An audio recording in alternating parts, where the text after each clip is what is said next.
Bien, estimados amigos, tengan ustedes muy buenas tardes. El día de hoy retomamos nuestras conferencias virtuales para tratar un tema que está muy vigente. La semana pasada, como ustedes sabrán, se emitió el decreto legislativo 1471, mediante el cual se ha establecido un procedimiento especial temporal para la determinación y pago de los pagos a cuenta del impuesto a la renta.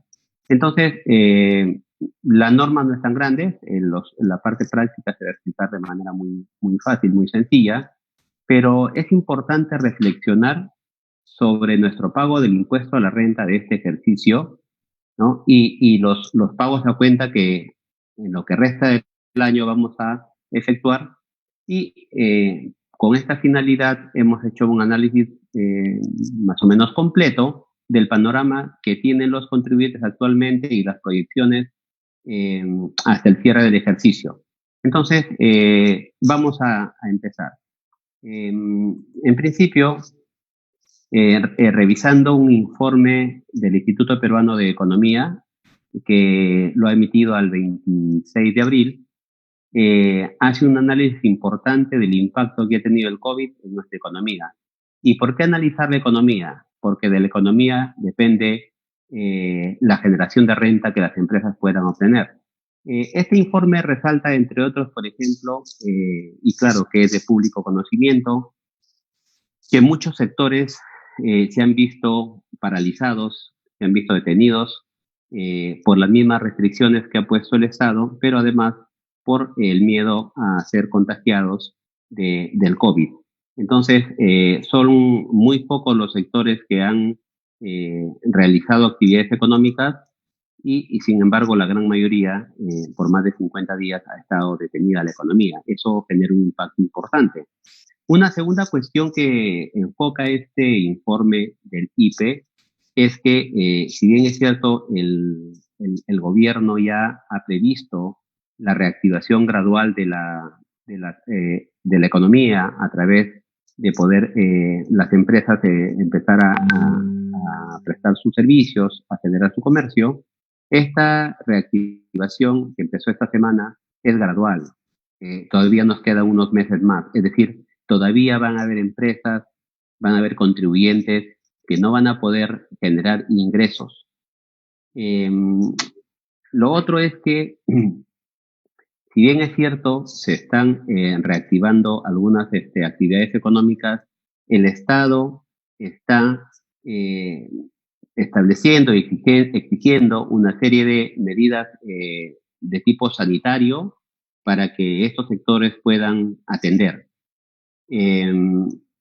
Luego, sabemos también que hay restricciones para el transporte, no hay toda la posibilidad que las empresas tenían, los contribuyentes tenían para poder transportar sus productos.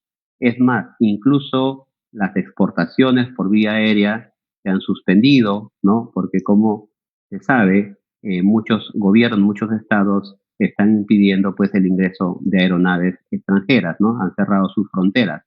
Y lo mismo sucede con las importaciones. O sea, este informe recoge aspectos interesantes por cada uno de los sectores, pero estos que acabo de comentar tienen un impacto directo en la renta que la empresa podría generar y evidentemente lo que se visora es que van a obtener resultados negativos y pérdidas. Entonces, si vamos a tener pérdidas, analicemos estos puntos. Es importante revisar y en esta lámina siguiente hablamos un poco de estos resultados económicos, ¿no? Es decir, eh, todo aquello que se ha generado como consecuencia del COVID, ¿no? Tiene un impacto económico y ese impacto económico definitivamente tiene su incidencia en el impuesto a la renta.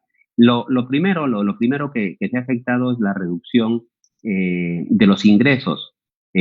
A partir del día 16 de marzo, en que se dictó la inmovilización social obligatoria, muchas empresas cerraron, dejaron de laborar y por lo tanto han visto afectado su nivel de ingresos.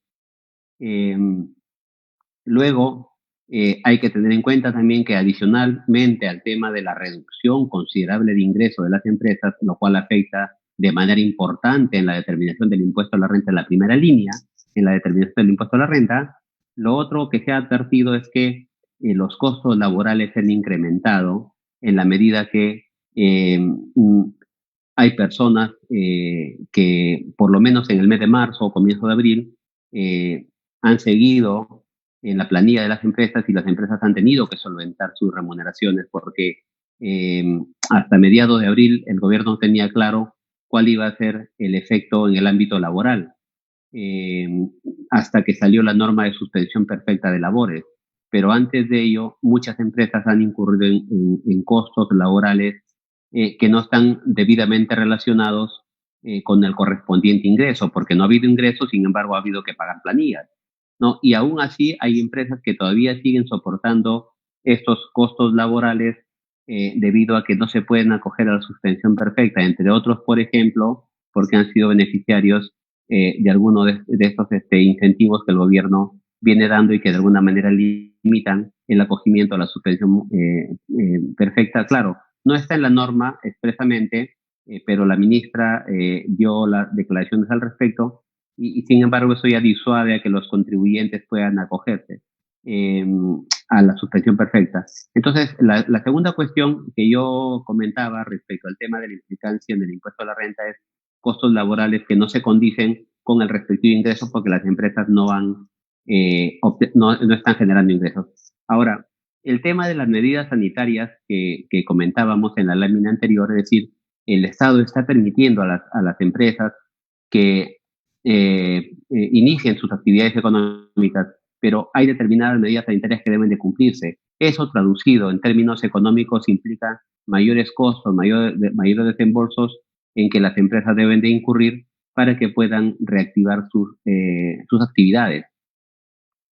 Lo otro es que algunas empresas se han adecuado y han empezado a generar trabajo remoto, pero la implementación de trabajo remoto también demanda de ciertos costos, ¿no? Demanda de la empresa asumir costos no solo de capacitación, de darle los equipos necesarios para que los trabajadores puedan prestar sus servicios, pero además eso puede afectar incluso la productividad de las empresas. Entonces también son costos que las empresas que han tenido prestando servicios o realizando actividades de manera remota están asumiendo. Luego es importante también en el impuesto a la renta que muchas plantas han estado paradas, muchas empresas no han prestado servicios, sin embargo hay que asumir los gastos de mantenimiento de las propiedades, planta y equipo, ¿no? Gastos de vigilancia que definitivamente van a afectar el resultado del ejercicio y, como decía hace un momento, no tienen su correlato en el correspondiente ingreso porque las empresas no están generando ingresos. Lo mismo sucede con la depreciación para efectos tributarios, ¿no? Para efectos tributarios igual se computa depreciación durante este tiempo, aun cuando ni siquiera se ha generado un solo sol de ingresos. Igual las empresas siguen asumiendo gastos financieros. Muchas empresas trabajan de manera apalancada y antes de la declaratoria de emergencia ya venían con créditos importantes. Tienen que seguir asumiendo estos gastos financieros, ¿no? Que las entidades bancarias, entiende, están devengando. Lo mismo con las empresas que tienen bienes muebles o inmuebles alquilados. Tienes alquilado el local, el almacén, la unidad de transporte, pero si no generas el ingreso, entonces son gastos que se vienen generando y que definitivamente van afectando la determinación del impuesto a la renta empresarial. Igual, seguimos con el problema de la limitación en la deducción de gastos financieros, esta norma que se modificó para el año 2019, mediante la cual esta limitación del límite de endeudamiento a 3 veces el patrimonio se amplió a cualquier tipo de financiamiento. Incluso está la cuestión de los créditos que se están otorgando vía reactiva a Perú, también es un endeudamiento que va a estar sujeto al límite. Entonces, ahí también tenemos una pérdida para fines tributarios porque ya sabemos que todo gasto por exceso del límite no es un gasto deducible y eso afecta también la renta neta imponible. Luego tenemos que muchas empresas también que otorgan créditos van a tener que generar provisiones de cuentas por cobrar, ¿no? Toda vez que muchos de sus clientes eh, no van a cumplir con el pago al haberse roto la cadena de pagos. Entonces, se prevé también provisiones por cuentas incobrables. Y además, evidentemente, muchas empresas también van a sufrir pérdidas extraordinarias, en este caso, por caso fortuito o fuerza mayor, ¿no? Dado a la paralización de sus actividades. Miren, este es un breve resumen de todos aquellos aspectos que van a incidir en la determinación del impuesto a la renta. Es importante que ustedes en cada una de sus empresas evalúen de qué manera va a golpear o está golpeando el COVID en los resultados del ejercicio. Hay que ir proyectando el resultado del ejercicio 2020, cómo vamos a terminar, y este análisis va de la mano con los pagos a cuenta que se deban realizar. Entonces, un poco, esto es digamos, los aspectos previos para ir entrando al tema que el día de hoy nos convoca.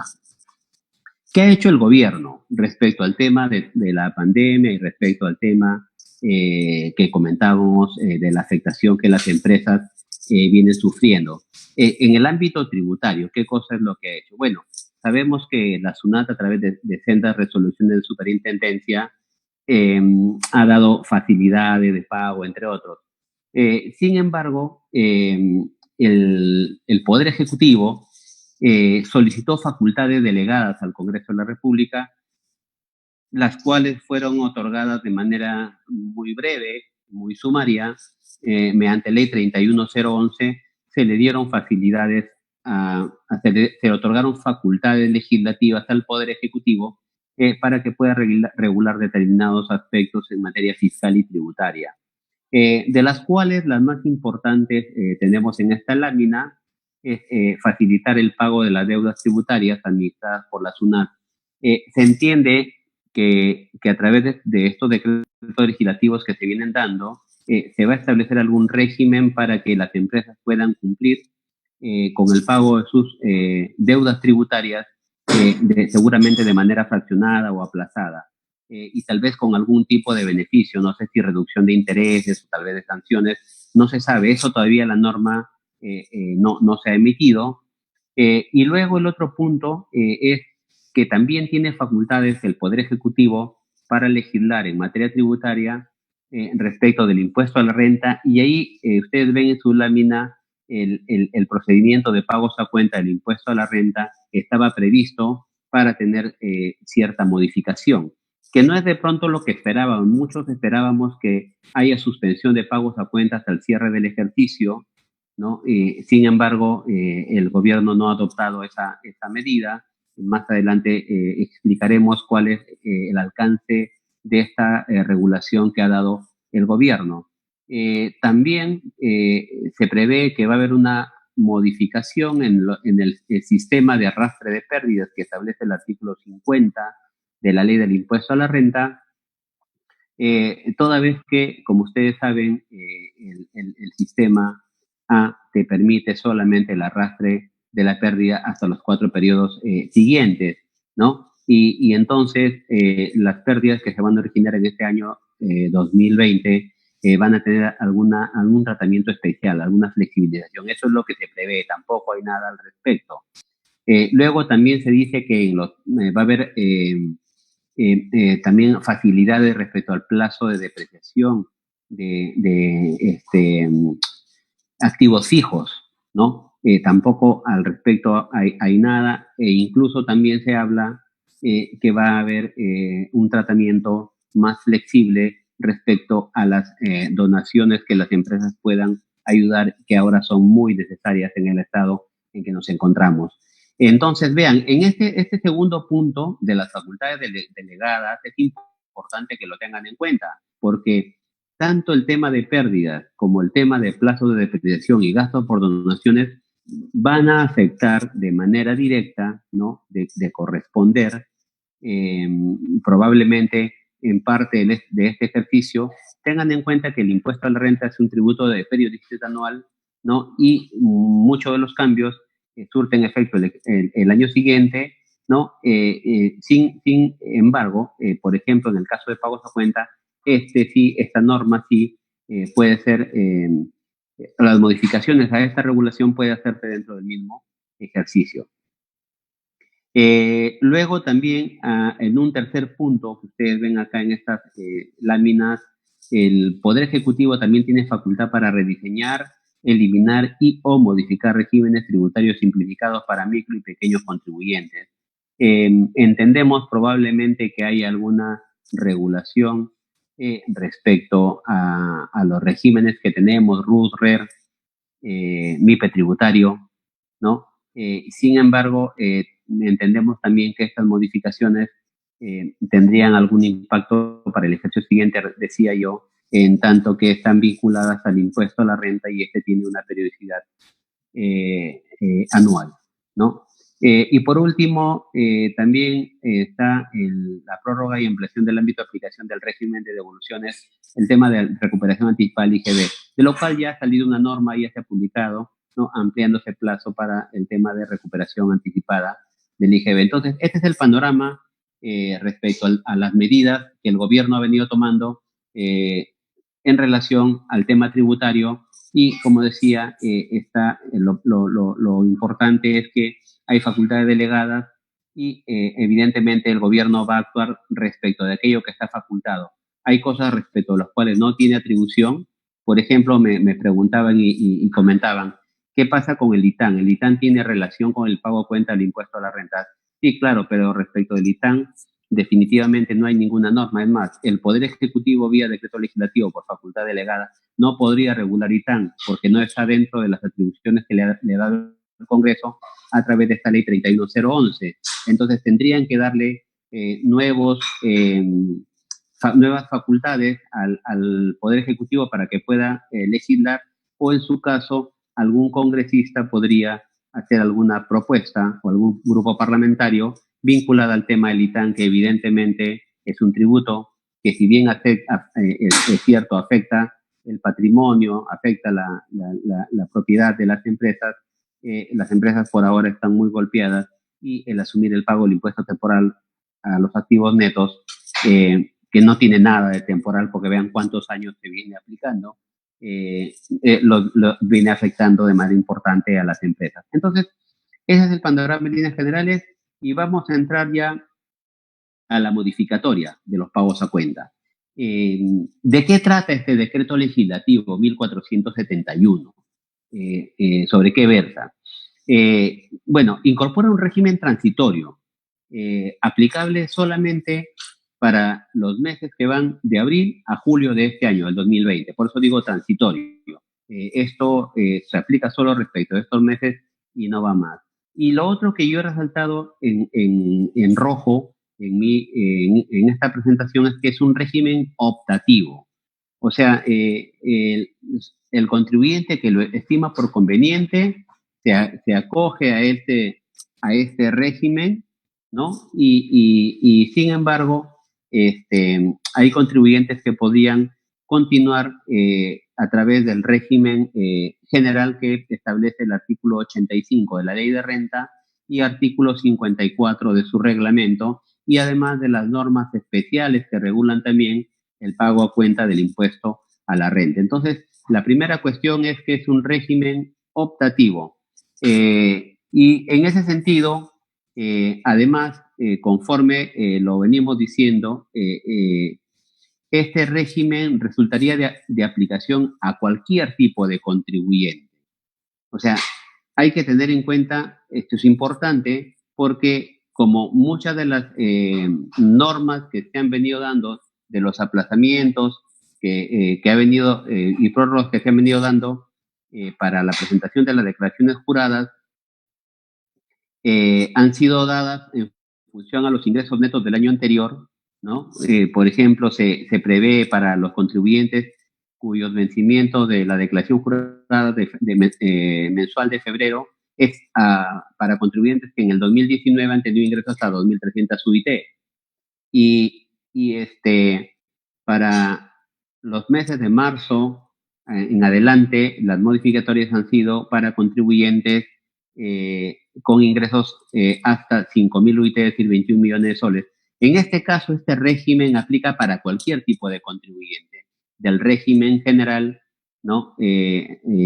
Incluso para el régimen MIPE tributario, aplica para todos los contribuyentes. O sea, no interesa si es principal contribuyente, mediano contribuyente, no interesa el nivel de ingresos. Es un régimen transitorio optativo para cualquier tipo de contribuyente que desee acogerse al mismo. Incluso, vean, la norma ha sido muy clara en señalar, ¿no?, que para aquellos contribuyentes que están comprendidos en algún régimen de beneficio, por ejemplo, Amazonía, por ejemplo, agro, ¿no?, acuícola, que tienen porcentajes del pago a cuenta del impuesto a la renta de manera reducida, también podrían acogerse, incluso los que están en el MIPE tributario, cuyos ingresos anuales no superan 300 UIT, que también tienen un tratamiento particular, podrían también acogerse a este régimen. Entonces, vean, si bien es cierto, el régimen es optativo, en primer lugar, cualquier contribuyente podría acogerse al régimen general o MIPE tributario, e incluso esto también puede ser materia de acogimiento o de uso por parte de contribuyentes que tienen algún tipo de beneficio tributario en relación a pagos a cuenta. Es decir, no es excluyente, ¿no? Podría yo aplicar este régimen e incluso, además, seguir gozando de los beneficios que me otorga la norma, tales como el que regula el sector acuícola, Amazonía y otros. Y entonces, en ese sentido, es importante hacer este análisis porque teniendo en cuenta estas consideraciones se podría evaluar una tributación más reducida, ¿no? Evaluando escenarios, ¿no? ¿Qué es lo que más me conviene? Un poco de lo que vamos a hablar más adelante. Avanzamos. Ya hemos dicho que es un régimen optativo y vamos ya al procedimiento. ¿Qué cosas se ha hecho? A ver, ¿cuál es nuestra situación actualmente? Para la gran mayoría de contribuyentes, los pagos a cuenta, la presentación de la declaración jurada y el pago a cuenta se ha postergado, ¿no? Recuerden que se movieron los cronogramas de vencimiento. Yo decía hace un momento, para los contribuyentes que debían declarar el mes de febrero y sus ingresos en el 2019 han sido hasta 2.300 UIT, ¿no? Estos contribuyentes, que son 9.660.000, estos contribuyentes, su declaración jurada se ha movido a junio, ¿no? Se ha movido también la declaración jurada de los contribuyentes de los meses siguientes, ¿no? También se ha movido marzo, también se ha movido abril, también se ha movido mayo, se ha movido junio, se ha ido moviendo, las declaraciones se han postergado, también de junio en adelante, ¿no? Pero en este caso de marzo para adelante es para contribuyentes cuyos ingresos netos en el 2019 no superan 5.000 UIT, 21 millones de soles. Entonces, ¿cuál es la situación actual? Tengo contribuyentes cuyos pagos a cuenta ya vencieron, que son los contribuyentes por encima de 21 millones de soles, ¿no? De marzo en adelante, marzo-junio, y de 9.600.000 en adelante para contribuyentes respecto al mes de febrero. Es decir, esos contribuyentes ya se vieron obligados a presentar su declaración jurada mensual. Ya de alguna manera no aplicaría parte de este procedimiento, por lo menos en la parte de abril. Este procedimiento toma abril. Entonces, miren, yo ahora en mayo voy a hacer mi pago a cuenta de abril, ¿no? Entonces, en mayo, en el que se hace el pago a cuenta de abril, cualquier contribuyente, grande o pequeño, cualquier contribuyente puede acogerse, ¿no? Cualquier contribuyente. Porque digo, decía en la lámina anterior, no hay ningún tipo de limitación, ¿no? Es para cualquier tipo de contribuyente, opcional, pero para cualquier, no hay límite de ingresos ni nada. O sea, es decir, para el periodo abril que vence en mayo, no hay problema. Marzo y febrero, que son los meses que ya los grandes o los contribuyentes más grandes, a partir de 21 millones o 9.600.000, ya han declarado respecto a esos meses, pues ya no hay absolutamente nada que hacer. Sí, para los que todavía no declaran, ¿no? Sin embargo, decía yo, tengan en cuenta que este procedimiento aplica solo abril, mayo, junio y julio. Entonces, ¿qué quiere decir con esto? Entonces, yo, contribuyente, mis ingresos del año 2019 no tengo todavía, no he presentado declaración jurada porque me han postergado, ¿ya? Mis ingresos en el 2019 han sido de 1 millón de soles. Entonces, febrero no presenté, marzo no presenté. ¿Puedo acogerme? No, no puedo acogerme. ¿Por qué? Porque la norma expresamente habla de abril a julio del 2020, ¿no? Entonces, si no, recalcaba que en este caso estos contribuyentes a la fecha todavía no presentan declaración jurada, lo van a hacer más adelante, pero no se van a poder acoger al procedimiento porque ese procedimiento va de abril a julio, ¿no? Entonces, de abril a julio, cualquier contribuyente podría acogerse a este procedimiento sin necesidad de evaluar tus ingresos del año anterior. Entonces, muy bien, estoy abril, es abril, voy ahora estos primeros días de mayo voy a declarar abril. ¿Y qué es lo que debo de hacer? ¿Qué es lo que debo de hacer para determinar el pago a cuenta? Evidentemente, este es un régimen de beneficio. Entonces, voy a ver si es que este régimen me resulta siendo conveniente. ¿Qué debo hacer ahora en mayo que voy a declarar abril? Cualquier contribuyente, cualquier contribuyente. Primero, hay que determinar el porcentaje de disminución de ingresos. ¿Qué es lo que te pide? ¿Qué es lo que la norma te pide? ¿No? ¿Qué es lo que la norma te pide? Te pide comparar los ingresos que tiene.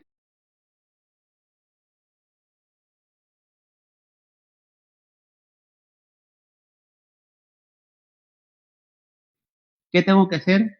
Comparar con abril del 2019. Luego me toca en junio declarar mayo. ¿Qué hago? Comparo ingresos de mayo del 2020 con ingresos de mayo del 2019. Y así. O sea, comparo cada mes del respectivo año del 2020 con su mes en el año 2019. Y entonces, lo que la norma ha hecho es determinar cuánto ha disminuido los ingresos del contribuyente. Y en función al nivel de disminución de los ingresos, es que ha establecido si el contribuyente debe de modificar su pago a cuenta o debe suspenderlo. Entonces, lo primero que hay que hacer es comparar. ¿Comparar qué cosa? Comparar el mes del 2020 con el mismo mes del 2019 y ver los ingresos. De hecho, si los ingresos han sido iguales, del mismo monto o por encima, no aplica este procedimiento. Este procedimiento es para aquellos contribuyentes cuyos ingresos comparados mes del 2020 con mes del 2019 han disminuido. Solo aplica para esos contribuyentes. ¿De acuerdo? Entonces, para los otros se guían por la regla del régimen común, del régimen que está previsto en el artículo 85 de la Ley del Impuesto a la Renta y artículo 54 del reglamento. Entonces, la segunda parte de este procedimiento es, hay que identificar si es que corresponde una modificación del pago a cuenta o una suspensión, ¿no? ¿Y cómo es que evaluamos esto? Yo determino el porcentaje de disminución y según el porcentaje de disminución yo veo si es que me corresponde modificación o me corresponde suspensión, ¿no? En un ejemplo muy rápido, si en el año 2020 mis ingresos han sido de 20.000 soles, abril de 2020, ingresos 20.000 soles, y en abril de 2019 mis ingresos han sido de 100.000 soles. ¿Cuánto han disminuido mis ingresos? 80.000 soles. Entonces, ¿cuánto es el porcentaje de disminución? 80.000 soles, que es la disminución, entre los 100, que es el monto total de abril. Entonces, 80.000 entre 100, mi porcentaje de disminución es 80%. 80%. Bien, entonces esa es la comparación que se hace. Entonces, muy bien. La norma que dice, si el porcentaje de disminución, si el porcentaje de disminución es 30% o menos, 30% o menos, entonces, en ese caso, como no ha habido mucha disminución de ingresos, corresponde hacer tu pago a cuenta, pero reducido. ¿Cómo reducido? Es decir, el pago a cuenta que yo calculo normalmente según el régimen del artículo 85, a ese yo le voy a hacer una rebaja. ¿Por qué? Porque le voy a aplicar un factor que es el 0,5846 y de esa manera bajo mi pago a cuenta. Entonces, ahí estamos hablando de modificación. Por el contrario, si es que el porcentaje de disminución es por encima del 30%, en ese caso se suspende el pago a cuenta. En ese caso no voy a efectuar ningún pago a cuenta. Entonces, por eso digo, mes a mes, abril, mayo, junio, julio, yo voy comparando con el mes del año anterior y voy viendo si estoy de 30% hacia abajo, entonces sí pago, pero de manera reducida, bajo aplicando este coeficiente. Y si va por encima del 30%, no pago, no realizo el pago a cuenta del impuesto a la renta. Hay que tener en consideración acá que la norma ha precisado que si bien es cierto, no me corresponde hacer el pago a cuenta, o sea, se suspende mi pago a cuenta, sí tengo obligación de presentar declaración jurada mensual, ¿no?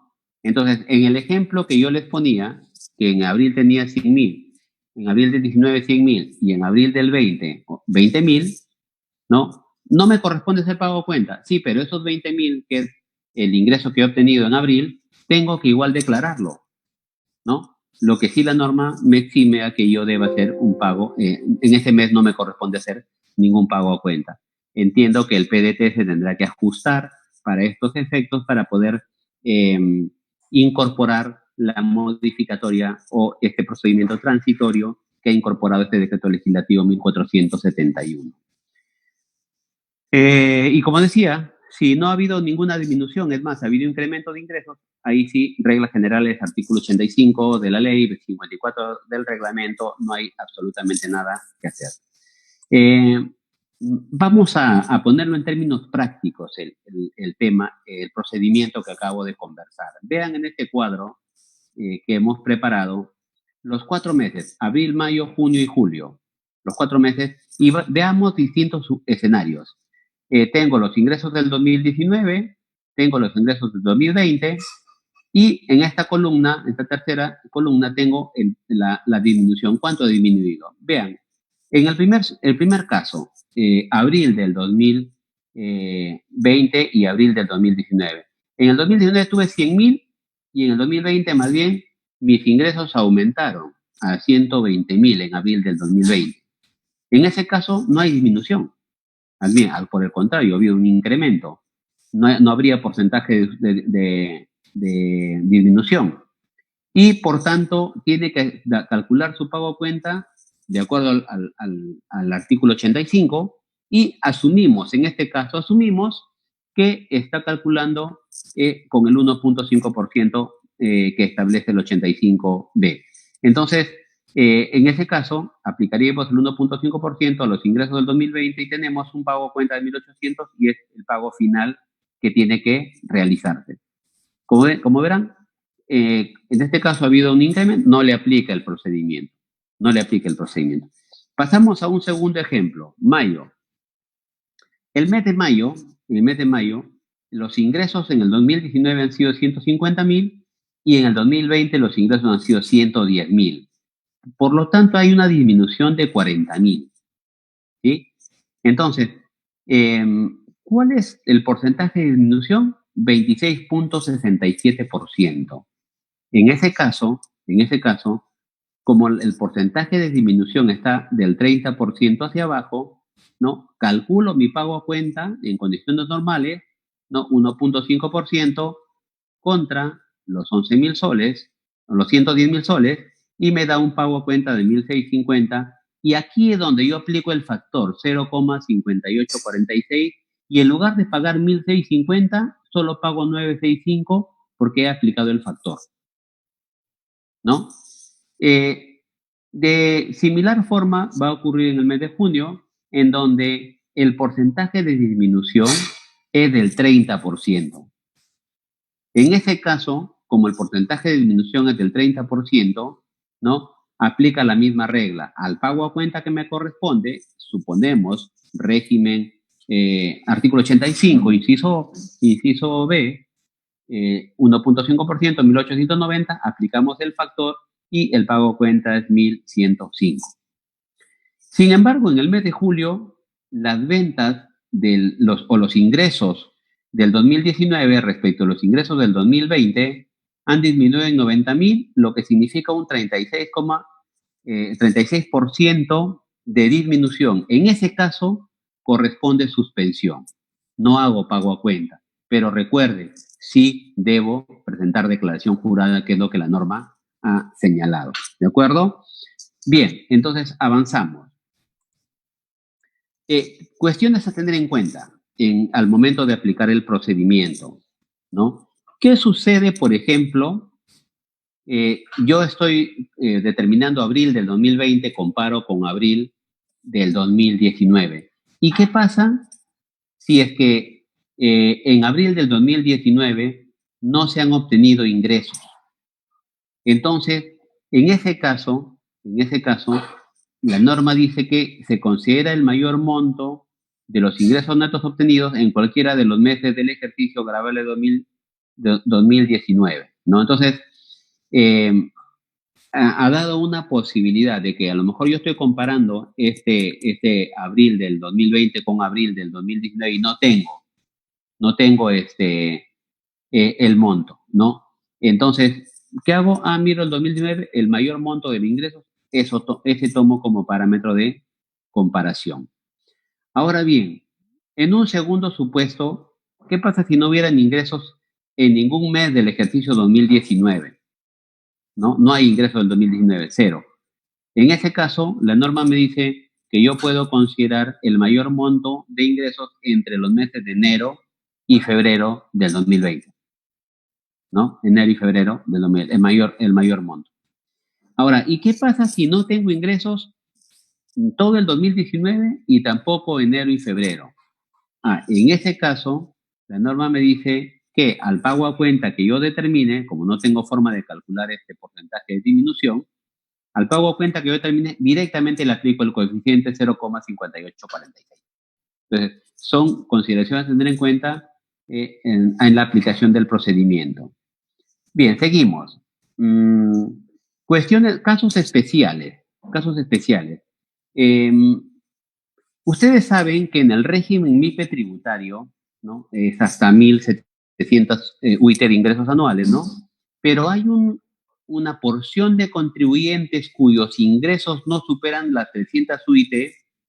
En el caso de ellos, el pago a cuenta, cuando se haga respecto del inciso B, no es 1.5%, sino es 1%, el menor, ¿no?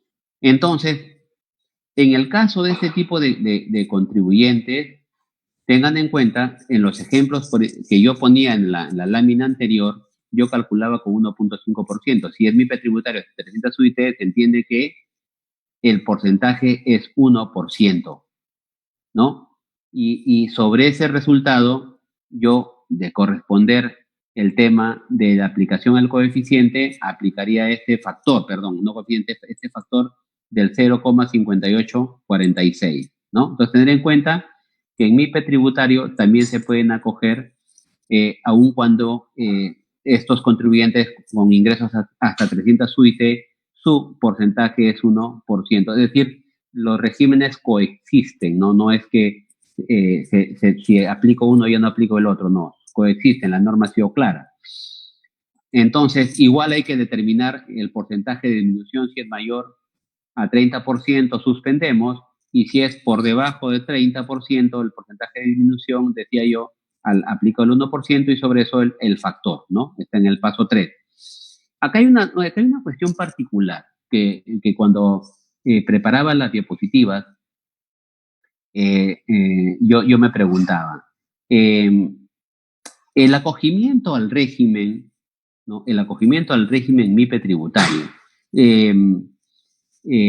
con la declaración del mes de enero.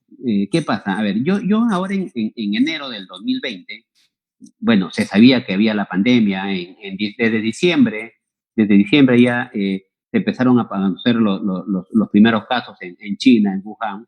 El tema está en que en enero mucha gente no pensaba y hacía sus proyecciones que en el 2020 va a tener un buen año, un año normal. No sabíamos las dimensiones del problema. Entonces, mucha gente se proyectó y de pronto esto declaró en el régimen general, ¿no? Declaró en el régimen general y entonces con una proyección de ventas importantes. Y en marzo, mediados de marzo, se truncan las ventas y no sabemos del resto del año. Y a lo mejor mis ingresos netos no superan 300 UIT, ¿no? Entonces, la pregunta es, o no superan 1.700, de ser el caso para tener la tasa reducida que tiene el beneficio que tiene el MIPE.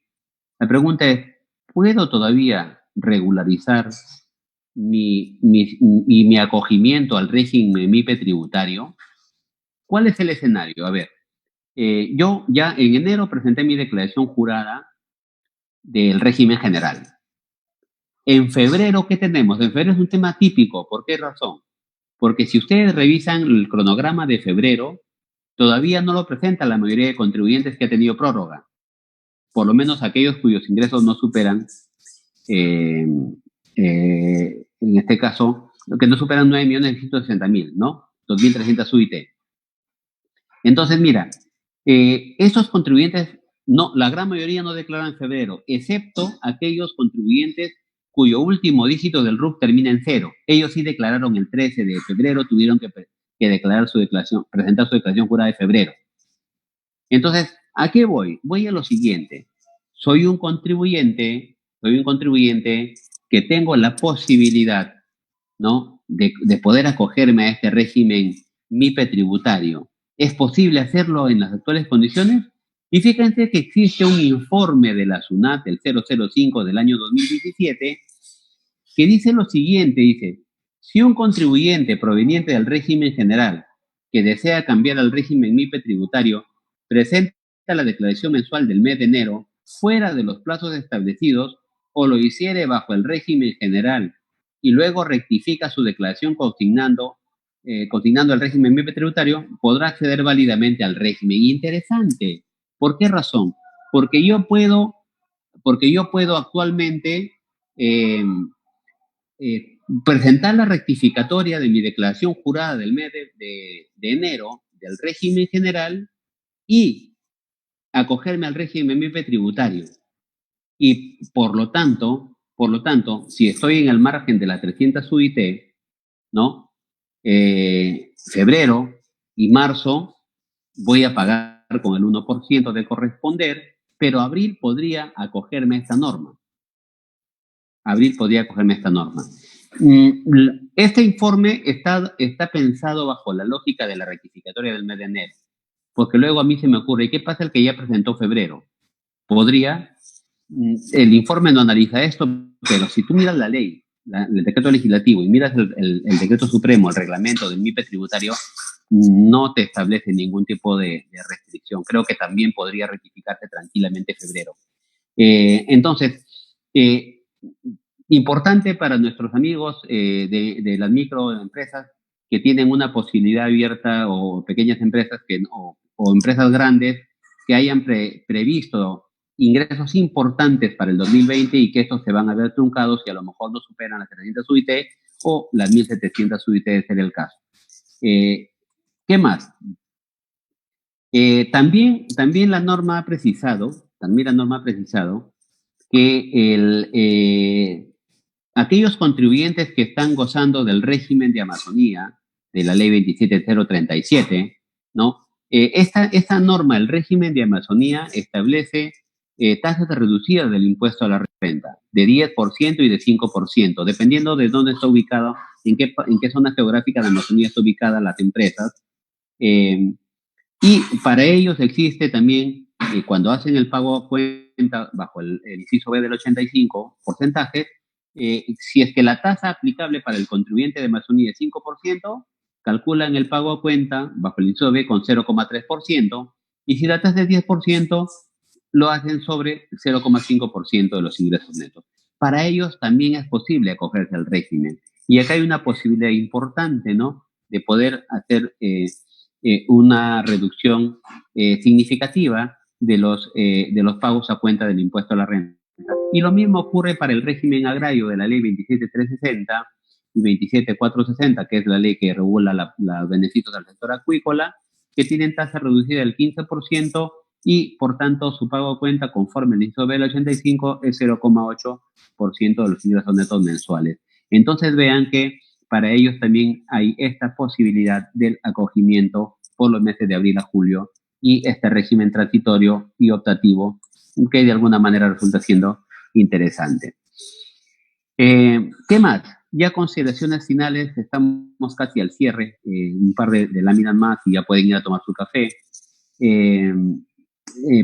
No se olvide que esta norma es optativa y no porque te acojas a la norma optativa, transitoria de abril a julio, no puedas darle una mirada al régimen previsto en el artículo 85 de la ley y 54 del reglamento.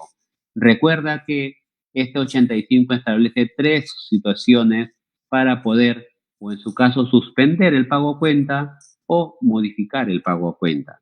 Entonces, el primer escenario es para los contribuyentes, ¿no?, que lo hemos resumido acá en la presentación, para aquellos contribuyentes que vienen determinando su pago a cuenta por el inciso B del 85, el 1.5%, ¿no? Ellos pueden suspender a partir del pago a cuenta del mes de febrero, marzo, abril o mayo, según corresponda, pueden suspender el pago a cuenta, cumpliendo, claro, una serie de requisitos que la ley establece, entre otros, presentar información a la SUNAT, complicado un poco porque la SUNAT no está atendiendo, no hay mesa de partes, ¿no? Y lo peor que de este primer supuesto es que yo recién voy a poder gozar de la suspensión del pago a cuenta en tanto que obtenga de parte de la SUNAT la aprobación. O sea, es un procedimiento de evaluación previa con silencio negativo. Es decir, si la SUNAT no se pronuncia en el plazo, se considera denegada. Entonces, es necesario acá que la SUNAT se pronuncie. Entonces, ahí es un poco complicado este primer supuesto de suspensión de pago a cuenta. Si bien es cierto, es importante, es interesante, pero tiene ciertas limitaciones para su acogimiento. Pero igual no está de más descartar la posibilidad y ver la manera de cumplir los requisitos que la ley establece y acogerse a este primer beneficio de suspensión de pago a cuenta. Y la segunda cuestión es también para aquellos contribuyentes que venden determinando sus pagos a cuenta, igual también bajo el inciso B del 85 o literal B, bajo el 1.5%, ellos a partir del pago a cuenta del mes de mayo, sobre la base de los resultados que arroje el estado de ganancias y pérdidas al 30 de abril, pueden modificar el coeficiente, ¿no? Pueden hacer una modificación, ¿no?, y establecer un coeficiente que resulte siendo más favorable, o pueden irse a la suspensión, ¿no? Entonces, en este caso, ahora sí estamos en esa posibilidad. Cualquier contribuyente, porque eso está en la ley, aquellos contribuyentes que ya les corresponda declarar pago a cuenta de mayo, y que quieran suspender o modificar el pago a cuenta, lo que tienen que hacer es presentar, ¿no?, el estado de pérdidas y ganancias al 30 de abril, y si este estado de pérdidas y ganancias arroja un coeficiente que está por encima, ¿no?, que está por encima del que ordinariamente ha determinado el contribuyente, entonces podría aplicarlo, o en su caso, si del resultado de este procedimiento al 30 de abril, de ganancias y pérdidas al 30 de abril, no hay impuesto calculado, entonces ahí procede suspensión, no hay pago a cuenta. Fíjense que esto es importante, ¿no? Importante llevar este procedimiento que es de mayo a julio, porque podría ser que presentando o siguiendo este procedimiento haya la suspensión del pago a cuenta.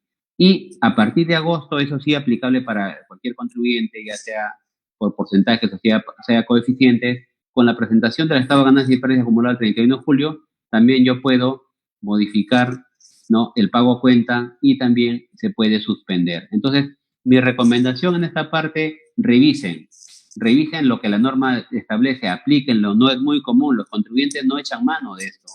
No sé si nuestros colegas contadores tal vez no se quieran dar el trabajo de hacer estados financieros cortados, ¿no? Y tal vez no se dan el trabajo, pero para los contribuyentes sería muy importante, ¿no? Por lo menos de agosto para adelante, que no hay régimen transitorio, sería importantísimo evaluar esta tercera opción que está en el artículo 85 de la ley del impuesto a la renta. Entonces, veamos alternativas, manejemos escenarios, veamos qué es lo que más nos conviene. Ya sabemos que pérdida tributaria van a ver este ejercicio. Y por último, ya para ir cerrando mi presentación, ¿no? Algunas consideraciones finales, ¿no? Ya sabemos que por el mes de marzo no hay un tratamiento particular, o sea, se ha dado esta regulación de abril para adelante, o sea, por marzo no hay tratamiento especial, solo nos queda el régimen común. Y sí es importante saber, porque algunos contribuyentes preguntaban, ¿no? Mira, ¿qué pasa si yo voy a presentar mi pago a cuenta de marzo? Quiero presentar, pero todavía no presento mi declaración anual. ¿Puedo? Yo creo que no. Yo creo que no, porque para que tú puedas calcular, saber si te corresponde coeficiente o porcentaje, necesariamente previo a la presentación de la declaración del pago cuenta de marzo, tienes que presentar tu declaración anual de impuesto a la renta 2019, sino cómo determinas el coeficiente o porcentaje o la forma de cómo calcular. No corresponde, y no vayan a cometer el error de decir, bueno, como todavía no presento el anual, presento mi pago cuenta de marzo del 19, del marzo del 20 con el 1.5%. Eso no. Si bien es cierto, el 54 del reglamento habla de la determinación de oficio y dice que cuando el contribuyente no haya determinado su pago a cuenta, la SUNAT lo puede determinar sobre la base del 1.5%, pero esto es aplicable a la SUNAT, dice determinación de oficio, o sea, es el ejercicio de una facultad del ente recaudador. El contribuyente no puede utilizarlo. Entonces yo estimo que si quieres declarar y pagar tu pago cuenta de marzo del 2020, tienes necesariamente que haber presentado tu declaración jurada anual del impuesto a la renta del 2019. Ten en cuenta, la segunda cuestión, ten en cuenta que ha habido una serie de postergaciones, ¿no? Ya comentaba yo hace un momento, se han postergado las declaraciones mensuales y eso abre una posibilidad porque recién a partir de junio en adelante, julio, se van a presentar las declaraciones juradas si es que no se postergan más, y eso en cierto modo te da un respiro, porque mientras tú no presentes la declaración jurada, la SUNAT no va a emitir la orden de pago y no va a iniciar la cobranza coactiva, ¿no? Entonces, es más, una vez que presenta la declaración jurada, la SUNAT emite la orden de pago. Después de la emisión de la orden de pago, todavía la SUNAT tiene que notificar la resolución de ejecución coactiva y ahí te otorga 7 días hábiles de plazo para que tú puedas hacer el pago correspondiente y recién ahí va a la ejecución coactiva, a las medidas de embargo. Y hasta eso a lo mejor ya estamos casi al cierre del ejercicio. Entonces hay que manejar también estas postergaciones que ha hecho la SUNAT, claro, para los contribuyentes que le aplican la postergación. Y además sabemos que por ahora la SUNAT tiene suspendida las actuaciones de cobranza coactiva, así como de fiscalización, no sabemos hasta cuándo, pero por lo menos por ahora hay un comunicado que se publicó en la página de Facebook de la SUNAT y se indicó que había suspensión de las actividades de cobranza coactiva. Ten en cuenta también que el pago a cuenta del impuesto a la renta no es materia de fraccionamiento. Es decir, si yo tengo por pagar IGB y tengo por pagar el pago a cuenta de renta, te advierte que el IGB lo puede fraccionar, el pago a cuenta no. Entonces, evalúa también esa situación, porque no es materia de fraccionamiento. Es importante que a esta fecha, o en fechas próximas, proyectes, ya estimes cuál va a ser tu resultado, ¿no? Tu resultado del ejercicio. No solamente para efectos de saber tener la proyección del impuesto o de la pérdida, sino para que aproveches y puedas acogerte a partir de agosto, ¿no? a este beneficio de modificación o suspensión del pago a cuenta. Pues puedes ir trabajando ya desde ahora, no esperes julio para hacerlo, no anda avanzando, no esperes el último momento, a efectos de que puedas oportunamente aplicar a estos beneficios que la norma establece. Luego, ten en cuenta también que para determinar el pago a cuenta, tomamos como parámetro los ingresos netos, ¿no? Pero ten en cuenta los ingresos netos devengados. A veces tenemos la mala costumbre de el mismo monto de IGB, de la base imponible de IGB, le ponemos al pago a cuenta. No es lo mismo.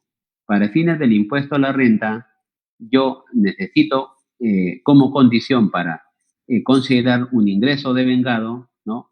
Por ejemplo, en el caso que estemos hablando de una transferencia de un bien mueble, ¿no? Que haya transferido el riesgo de pérdida, por ejemplo, que el adquirente tenga el control sobre el bien, entre otros, que establece el artículo 57. Entonces, la sola emisión del comprobante de pago da origen al nacimiento de la obligación para el IGB, pero no necesariamente debo de reconocer un ingreso para renta, porque para ello tengo que revisar necesariamente la regulación del artículo 57 de la ley de renta respecto al tema del devengado. Ten en cuenta también que para la determinación del pago a cuenta, una vez que tienes el pago a cuenta determinado, si es que hay saldo a favor del ejercicio anterior, puedes aplicar el saldo a favor del ejercicio anterior, ¿no? Aunque también ten en cuenta que el saldo a favor del impuesto a la renta también puedes compensarlo con otros impuestos, ¿no? Eso a través de una resolución de observancia obligatoria del Tribunal Fiscal. Pero de ser el caso, también puedes usarlo para efectos de aplicar contra los pagos a cuenta. Si eres exportador, también en orden siguiente puedes aplicar el saldo a favor del exportador y luego también puedes aplicar el impuesto temporal a los activos netos y otros créditos que el contribuyente tenga.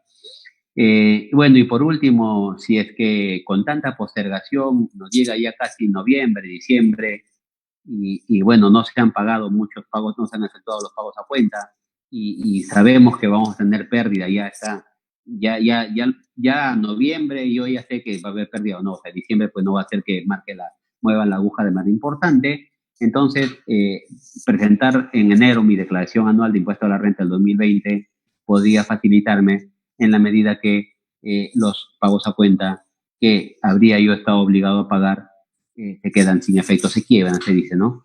Entonces, vean, ha sido una recapitulación de los aspectos más importantes de los pagos a cuenta del impuesto a la renta y hemos acabado exactamente en el tiempo asignado, 1 hora habíamos previsto. Yo les agradezco su atención. Estamos en el colegio tratando de hacer este tipo de capacitaciones y otras actividades más. El día viernes tenemos el programa que dirige nuestro buen amigo Luis Durán Rojo. El día viernes a las 7 de la noche se transmitirá Diálogos Tributarios, que va a hacer un análisis del tema de las implicancias y a nivel internacional que ha tenido el COVID. Y para esta presentación va a contar con la invitación de un destacado profesor español de la Universidad de Cádiz, el profesor Adolfo Martín Jiménez. Quedan ustedes invitados y nos vemos en una próxima oportunidad. Hasta pronto.